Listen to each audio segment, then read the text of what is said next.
Hello students, this is Santosh. Welcome to Vedantu AP and TS 9 and 10. ఈ వీడియోలో మనము Telangana 10th class మ్యాథమెటిక్స్లో 6 మార్క్కి మరియు 4 మార్క్కి important concepts ప్రతి chapter నుండి తెలుసుకుందాము. ఈ వీడియో నీకు చాలా యూస్ఫుల్ అవుతుంది. ఈ వీడియోలో నేను చెప్పే కాన్సెప్ట్స్కి రిలేటెడ్ ప్రాబ్లమ్స్ నువ్వు బాగా పర్ఫెక్ట్గా ప్లాన్ చేసుకుని ప్రాక్టీస్ చేస్తే నీ స్కోర్ నువ్వు అనుకున్న దానికంటే చాలా ఎక్కువ వస్తుంది. కాబట్టి నువ్వు వీడియోని చివరి వరకు చూడు మరియు నీకు తెలిసిన నీ ఫ్రెండ్కి కూడా కంపల్సరీ షేర్ చేయి. ఓకేనా? మనకి టోటల్గా 14 చాప్టర్స్. ప్రతి చాప్టర్లోని ఇన్ డీటెయిల్గా మనం తెలుసుకుందాం. అండ్ మీరు మీ టెక్స్ట్ బుక్ దగ్గర పెట్టుకోండి, ఎందుకంటే నేను కాన్సెప్ట్స్ అన్ని కూడా టెక్స్ట్ బుక్ బేస్ చేసుకునే చెప్తున్నాను కాబట్టి ఆ టెక్స్ట్ బుక్లో కాన్సెప్ట్స్ దానికి రిలేటెడ్ ప్రాబ్లమ్స్ ఎలాగా దాని కిందే ఉంటాయి కాబట్టి మీకు ఒక క్లారిటీ ఉంటుంది. ఓకే, అయితే మరి 6కి 4కి చెప్తున్నారు, బాగానే ఉంది. మరి 2 మార్క్స్కి 1 మార్క్ పరిస్థితి ఏంటి? 1 మార్క్ మీన్స్ ఎంసీక్యూస్. వాటి గురించి ఫర్దర్గా దీని నెక్స్ట్ వీడియోలో మాట్లాడుకుందాం. ఓకే, ఫస్ట్ రియల్ నెంబర్స్లో నువ్వు నేర్చుకోవాల్సినవి ఏంటి అంటే, మొదటిగా ప్రూఫ్ ఆఫ్ ఈక్వేషనల్ నెంబర్, రెండోది లోగరిథమ్స్, మూడోది హెచ్సిఎఫ్ మరియు LCM. Okay, proof of equation numbers అంటే అందులో మళ్ళీ సింగిల్ నెంబర్స్ ఉంటాయి. Square root 2, square root 3, square root 5 ఇలాంటివి ఉంటాయి. మరియు 5 - స్క్వేర్ రూట్ 3, 3 + 2 స్క్వేర్ రూట్ 5 ఇలాంటివి కూడా ఉంటాయి. అన్ని నేర్చుకోవాల్సిందే. తర్వాత లాగరిథమ్స్లో మరి చిన్న ప్రాబ్లమ్స్ కాకుండా కొంచెం లెంతీ ప్రాబ్లమ్స్ ఉంటాయి కదా, అవి చెయ్యి. ఎగ్జాంపుల్ 10, 11, 12 అలాగే ఎక్సర్సైజ్లో మనకి చివరి ప్రాబ్లమ్స్ ఉంటాయి. ఒక 5 ప్రాబ్లమ్స్ 4 ప్రాబ్లమ్స్ ఉంటాయి కొంచెం పెద్దవి, అవి ప్రాక్టీస్ చేయి. తర్వాత ఇక థర్డ్ కాన్సెప్ట్ ఏం చెప్పుకున్నాము? HCF and LCM. Prime factorization use చేసి హెచ్సిఎఫ్ ఎల్సిఎం ఎలా ఫైండ్ అవుట్ చేస్తామో మనం ప్రాక్టీస్ చేస్తాం కదా, ఒకసారి చూసుకో.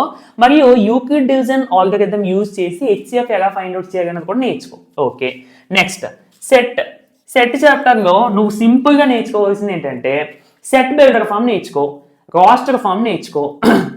అంటే ఇవి ఎందుకు నేర్చుకోమంటానంటే మనకి ఎగ్జామ్లో ఒక్కొక్కసారి సెట్ బిల్డర్ ఫామే ఇస్తారు, దాని నుంచి మళ్ళీ మన రాస్టర్ ఫామ్గా కన్వర్ట్ చేసుకుని అప్పుడు యూనియన్ ఇంటర్సెక్షన్ అవి చేయాలని మనకి క్వశ్చన్లు అడుగుతారు అన్నమాట. ఓకే, సరే, సెట్ బిల్డర్ ఫామ్ నేర్చుకో, రాస్టర్ ఫామ్ నేర్చుకో, యూనియన్, ఇంటర్సెక్షన్, డిఫరెన్స్. ఓకే, ఇవి అయిపోయిన తర్వాత వెన్ డయాగ్రామ్స్కి వచ్చాయి. వెన్ డయాగ్రామ్స్ కూడా నేర్చుకున్న తర్వాత cardinal number n of A, n of B, దానికి సంబంధించి ఫార్ములా కూడా ఉంటుంది, అది కూడా ఒకసారి చూసుకో.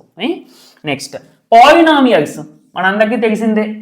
గ్రాఫ్, మొట్టమొదటిగా graph of the polynomial.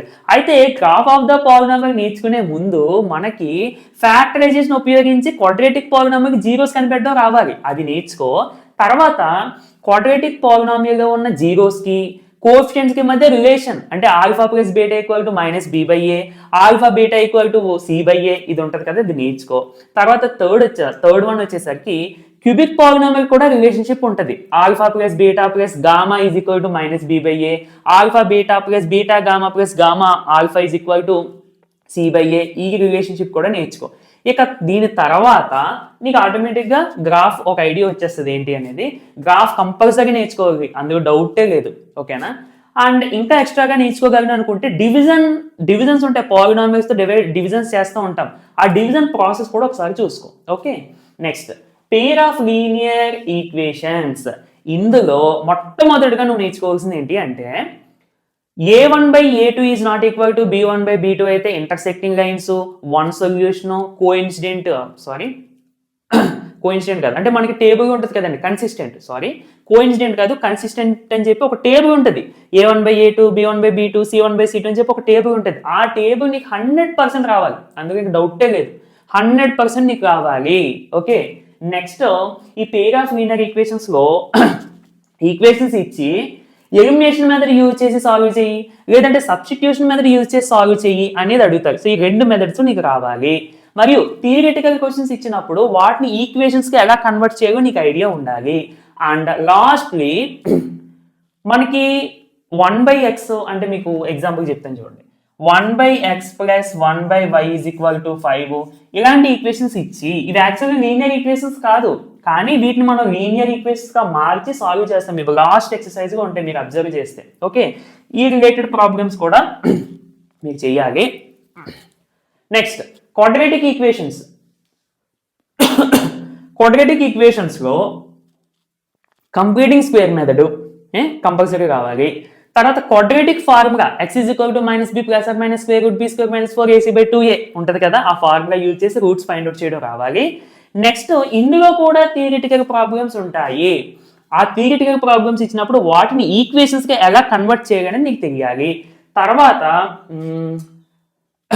Nature of the roots b square minus 4ac discriminant find out చేసి రూట్స్ అనేవి రియల్ అండ్ డిఫరెంటా, లేదంటే రియల్ అండ్ ఈక్వలా, లేదంటే ఇమేజినరీ రూట్స్ అనేది మనం చెప్తూ ఉంటాం. ఆ కాన్సెప్ట్స్ కంపల్సరీ నీకు కావాలి. నేను ఇప్పుడు నీకు కాన్సెప్ట్స్ అన్ని చెప్తున్నాను కదండి, ఇవి చేయడం వల్ల కేవలం 6-4 కాదు, ఇంచుమించుగా మీకు 2-1 కూడా కవర్ అయిపోతాయి వీటిలోనే. అర్థమవుతుందా? కాబట్టి నేను చెప్పే కాన్సెప్ట్స్ అన్ని కూడా కొంచెం జాగ్రత్తగా వినండి. మాక్సిమం లెసన్లో అటు ఇటుగా అన్ని కాన్సెప్ట్స్ కంప్లీట్ చేస్తున్నాను, బట్ కొంచెం బాగా ఇంపార్టెంట్ అనే బాగా హైలైట్ చేస్తున్నాను అంతే. నెక్స్ట్ ప్రోగ్రెషన్స్ అండి. ఇందులో మనకి కాన్సెప్ట్స్ ఏముంటాయి? అర్థమెటిక్ ప్రోగ్రెషన్ గురించి మరియు జియోమెట్రిక్ ప్రోగ్రెషన్ గురించి.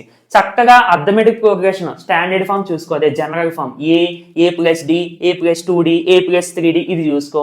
అది అయిపోయిన తర్వాత ఎంత term formula most important, an is equal to a+n-1 times d, where a is the first term, d is the common difference and n is the number of the term. అవునా? So ఆ formula చూసుకో. దానికి related చాలా problems ఉంటాయి. ఈ చాప్టర్లో కాన్సెప్ట్లు తక్కువ, problems ఎక్కువ, కానీ ఇంచుమించుగా అన్ని ఒకే మోడల్గా ఉన్నట్టు ఉంటాయి. సో అవి నువ్వు ప్రిపేర్ అవ్వాలి. మరియు జీపీ సేమ్ ఇదే, నేను ఏపీకి ఎలా అయితే చెప్పాను జీపీ కూడా అంతే. అండ్ మరొక విషయం, ఏపీలోనే సమ్ ఆఫ్ ఎన్ టర్మ్స్ అని చెప్పి ఫార్ములా ఉంటుంది, S N formula. Sn is equal to n/2 into 2a plus n-1 times d అని చెప్పి ఫార్ములా ఉంటుంది. ఈ ఫార్ములా మరియు రిలేటెడ్ ప్రాబ్లమ్స్ కూడా నువ్వు ప్రాక్టీస్ చేయాలి. నెక్స్ట్ కోఆర్డినేట్ జామెట్రీలో మనకి అన్ని ఫార్ములాస్ మనం నేర్చుకోవాలండి. ఇంక ఇందులో మళ్ళీ ఒక కాన్సెప్ట్ ఇంపార్టెంట్, ఈ కాన్సెప్ట్ ఇంపార్టెంట్ కాదని చెప్పడానికి ఏం లేదు. Distance formula, section formula, centroid formula, mid point formula, next slope formula, area of the triangle, Heron's formula, ఈ అన్ని ఫార్ములాస్ నువ్వు నేర్చుకోవాలి. ఇవి కష్టం కాదు, ఫార్ములాస్ ఎక్కువ ఉన్నంత మాత్రం కష్టం అని కాదు, కానీ అన్ని ప్రాబ్లమ్స్ నువ్వు నేర్చుకుని దీనికి రిలేటెడ్ ప్రాబ్లమ్స్ కూడా అన్ని కాన్సెప్ట్స్ నేర్చుకుని దానికి రిలేటెడ్ ప్రాబ్లమ్స్ కూడా నువ్వు చేయాలి. ఇది హై వెయిటేజ్ చాప్టర్ అండి. నేను ఆల్రెడీ ప్రీవియస్గా హై వెయిటేజ్ చాప్టర్స్ అని చెప్పి వీడియో చేయడం జరిగింది. ఇందులోనే అంటే మనకి 14 చాప్టర్స్లోనే బాగా హై వెయిటేజ్ చాప్టర్స్, కంపల్సరీ అందరూ నేర్చుకోవాల్సిన చాప్టర్స్ ఏంటంటే చెప్పాను, క్వశ్చన్స్ ఎలా అడుగుతారని చెప్పాను, కాన్సెప్ట్స్ అన్ని కూడా చెప్పాను. ఓకే సరే. నెక్స్ట్ సిమిలర్ ట్రయాంగిల్స్ చూడండి. కన్స్ట్రక్షన్ మొట్టమొదటిగా నేర్చేసుకోండి. ఈ రెండిట్లోని కూడా సిమిలర్ ట్రయాంగిల్స్ మరియు టాంజెంట్స్ అండ్ సీక్వెన్స్ రెండిట్లోని కూడా కన్స్ట్రక్షన్ 100% నేర్చేసుకోండి. ఇఫ్ ఇన్ కేస్ మీరు చెయ్యగలను ఓకే అనుకుంటే అప్పుడు ప్రూఫ్గా వెళ్ళండి. ఇందులో ప్రూఫ్లు ఎక్కువ ఉంటాయి, ప్రాబ్లమెటిక్ తక్కువ, ప్రూఫ్లు ఎక్కువ. చెయ్యగలను ఓకే అనుకుంటే మాత్రమే ప్రూఫ్లోకి వెళ్ళండి, లేదంటే మాత్రం చాయిస్ వదలండి. ఓకే, ఎందుకంటే ఈ ఒక్క చాప్టర్లో అన్ని సమ్స్ చేసేదానికంటే రిమైనింగ్ చాప్టర్స్కి మనం ఆ టైం పెట్టడం చాలా మంచిది. అదవుతుందా? అలాగే టాంజెంట్స్ అండ్ సీక్వెన్స్ కూడా ఇందులో మనకి ప్రూఫ్లు తక్కువే ఉంటాయి. కన్స్ట్రక్షన్ నేర్చేసుకున్న తర్వాత మీరు ఏం చేస్తారంటే మైనర్ సెగ్మెంట్, మేజర్ సెగ్మెంట్ అని చెప్పి మనకి క్వశ్చన్స్ ఉంటాయండి. అది నాకు ఎక్సర్సైజ్ కొంచెం సరిగ్గా గుర్తు లేదు. ఇలా ఉండి this is the minor segment and ఇది మనకి మేజర్ సెగ్మెంట్. ఈ ఏరియాస్ ఫైండ్ అవుట్ చేసి దానికి రిలేటెడ్ ప్రాబ్లమ్స్ ఉంటాయి లాస్ట్ ఎక్సర్సైజ్లో అనుకుంటున్నాను. సో ఆ ప్రాబ్లమ్స్ కంపల్సరీ చేయండి. మనకి 6 మార్క్కి అడిగే ఛాన్స్ ఉంటుంది. మరి అంత ప్రాబ్లం అడగపోయినా కానీ ఏదో ఒకటి ఫైండ్ ద మైనర్ సెగ్మెంట్ అనో లేదంటే సెక్టార్ అనో ఏదో ఒకటి అడుగుతూ ఉంటారు. కాబట్టి sector, minor sector, major sector, minor segment, major segment వీటికి సంబంధించిన కాన్సెప్ట్ ఫార్ములా ఒకసారి చూసుకోండి. అదే చూసుకోవడం అంటే దానికి రిలేటెడ్ ప్రాబ్లమ్స్ చేయాలి అని.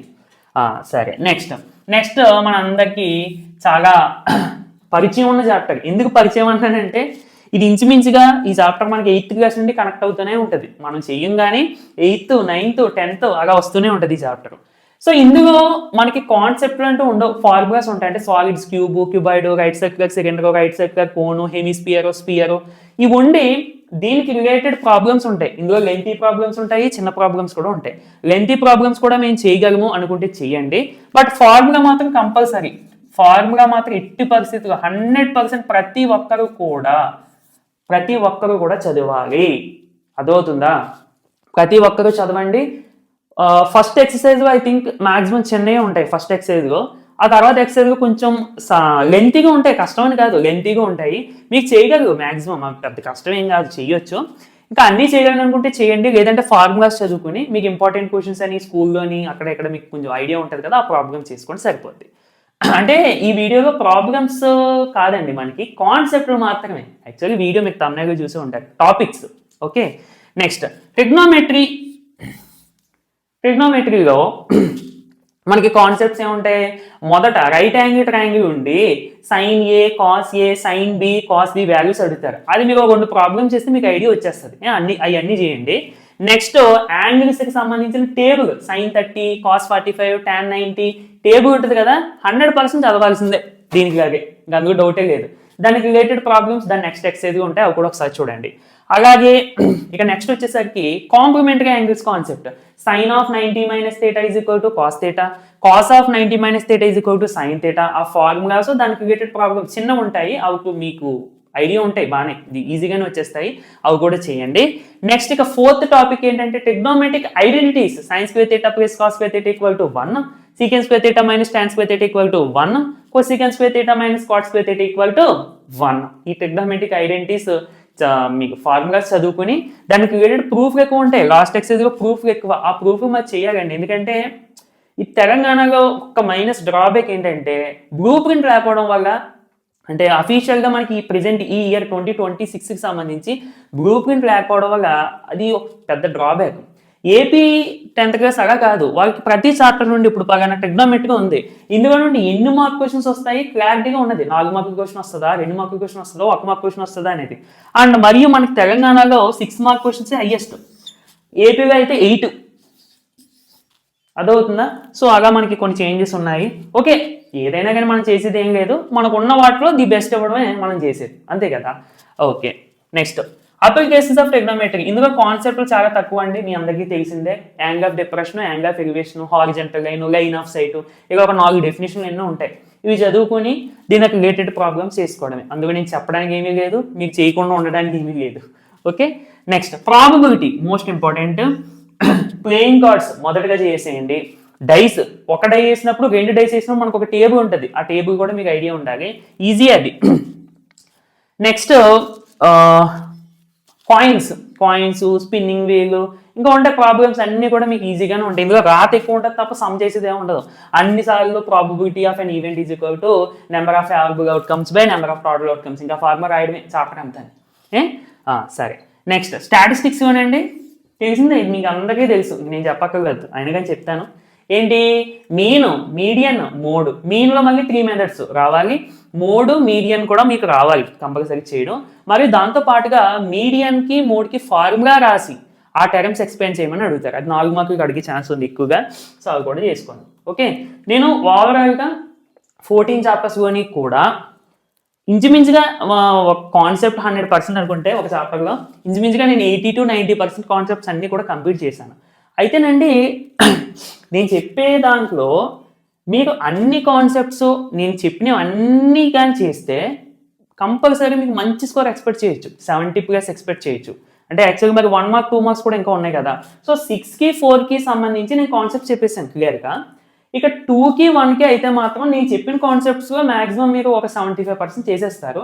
ఇక 25% మనం ఇంకా కొంచెం ఎక్స్ట్రా ఎఫర్ట్ పెట్టి చేయాల్సి ఉంటుంది. ఎందుకంటే మరి చిన్న క్వశ్చన్స్ కదా, చిన్న క్వశ్చన్స్ అని చెప్పి మనం లైట్ తీసుకుంటాం, బట్ అక్కడే మార్క్స్ పోతాయి. ఓకే, దాని గురించి మనం నెక్స్ట్ వీడియోలో చూద్దాం. మన నెక్స్ట్ వీడియో ఏంటంటే 100/100, సారీ మన ఫుల్ 80 కదా, 80/80 మనకి దాన్ని ఏమంటారు ప్లానింగ్ అనమాట. మొత్తం నేను మీకు ఎలా చెప్తానంటే డైరెక్ట్గా టెక్స్ట్ బుక్ తీసేసుకుని టెక్స్ట్ బుక్లో కాన్సెప్ట్ ఇది ఎన్ని మార్కులకి అడగొచ్చు అలా చెప్పేస్తాను అనమాట. మీకు చాలా క్లారిటీగా ఉంటుంది. టుమారో వచ్చే వీడియో కానీ మీకు కంపల్సరీ ఫాలో అయితే 80కి 80 వచ్చే ఛాన్స్ చాలా ఎక్కువ. ఓకేనా? అంటే ఛాన్స్ అనేది ఎందుకంటానంటే అది మీ ఎఫర్ట్ మీద డిపెండ్ అయి ఉంటుంది. ఓకే, సో ఇదండి వీడియో. నచ్చితే తప్పకుండా లైక్ చేయండి, మీతో పాటు చదువుకుని మీ ఫ్రెండ్స్ అందరికీ షేర్ చేయండి. మన ఛానల్ని వేదాంతు APNTS 9 and 10ని సబ్స్క్రైబ్ చేసుకోండి. ఈ ఎగ్జామ్స్ టైంలో మీకు చాలా కంటెంట్ అన్ని సబ్జెక్ట్స్ కొని ఈ ఛానల్లో ప్రొవైడ్ చేస్తాము.